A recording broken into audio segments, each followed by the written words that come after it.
What do we know about Tulsa? Well, we know, I think the major thing is the fact that the top 3 players in scoring in the ECHL playoffs are all on the Tulsa Oilers. They basically have one just powerful line. They've picked up total, their whole team with goals and assists. They have 106 points so far in the playoffs. 54 of them have come from 3 guys.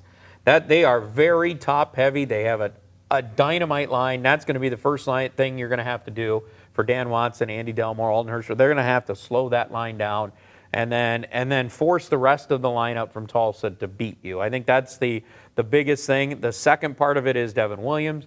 You know, he's a goaltender we did not see in the 2 matchups that were played during the regular season.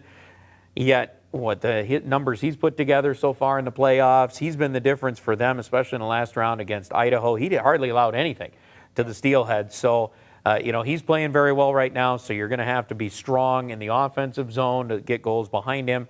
And the second part of that is you got to shut down that top line. And you mentioned it, we've seen him a couple of times, but only a couple of times, and it's a different look. What can we learn from the past 2 games that we played against him? You know, I don't think there's as much as a lot of people would like to think. I mean, you can go back and look at that maybe for systems, how are they going to play, and, you know, what they do on their power play, you know, to see, and obviously compare that to what they were doing against Idaho.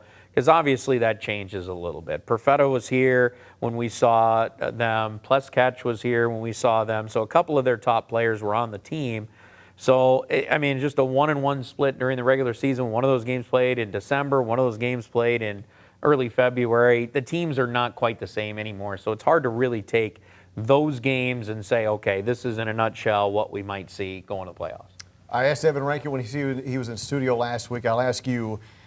The Colorado Western Conference Finals a couple of years back, the Western Conference Finals this year. What is the difference in the makeup of the walleye this year compared to that series? Well, I think all you have to do is go back to the last series against Cincinnati, and the difference was Toledo was a more penalized team, which tells you they're being a more physical team, and they're a bigger team. And then we saw that it was kind of the plan that Dan Watson had was to become a bigger, harder team to play against.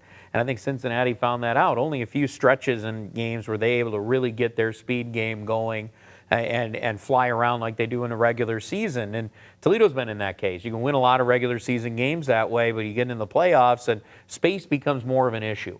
And you're seeing that with what Toledo was able to do defensively against the top scoring team in the ECHL during the regular season. They're going to have to do the same thing against a Tulsa team that can really move as well. So I think it's going to be an interesting series on that. Not that either one of these teams are super penalized, but they do have guys that can play that role.